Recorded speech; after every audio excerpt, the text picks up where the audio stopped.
Valnes and Karlsson, who made the podium yesterday, do it again today in Oberhof.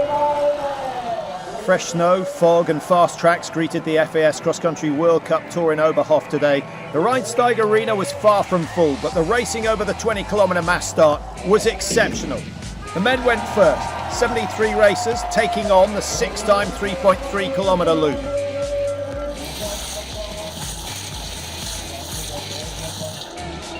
Niskanen, who's been ill for much of the season, did his share of the pace setting. Amundsen, the World Cup leader, must have been tired after his fourth place in the sprint yesterday. Ninget, Goldberg, Musgrave, all there at the halfway stage. Going through 12.2, Valnes, yesterday's sprint winner, was looking good and leading a shrinking train.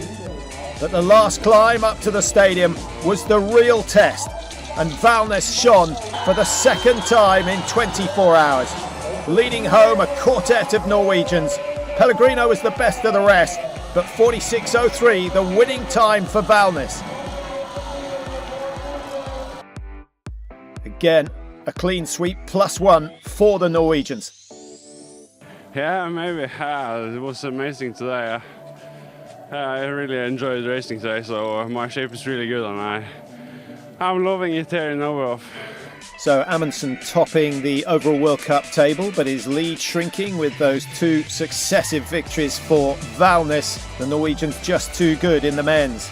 The women's race over 20 kilometres as well. Sweden worked as a team and set the pace early on. Bergan of Norway made a bid for points as she went through the bonus section.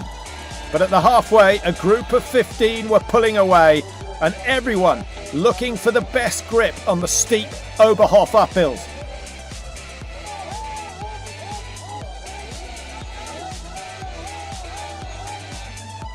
Diggins, the World Cup leader, didn't really feature until the last lap, but she hit the front with just about 3k to go. Even she wasn't a match for the classic specialists. Karlsson, Hennig, Niskanen, all looking good. After second yesterday, it was Karlsson who came through to take her first win of the season. Hennig delighting the crowd with a second place, and Niskanen of Finland finishing third, showing she has form with her fourth podium of the year. But Karlsson, who was gutted after a disappointment in the Tour de Ski, getting her first win for a year. I feel great. This was, I've been longing for it. It was a long time since last victory, so today I felt really good. So Jess Diggins still on top of the overall table. Svan closing the gap a little bit. Two Americans in the top three. But Karlsson, the star of the day, 180 points for the weekend, her 8th win of her career, and the first since she collapsed at the top of the Alpe d'Huez in last year's Tour de Ski. It's all about the relays tomorrow, both men and women racing over the 4x7.5. Can anyone touch the Scandinavians? It doesn't look like it. To keep up to date with the cross-country news, download the new FIS app. It's all there.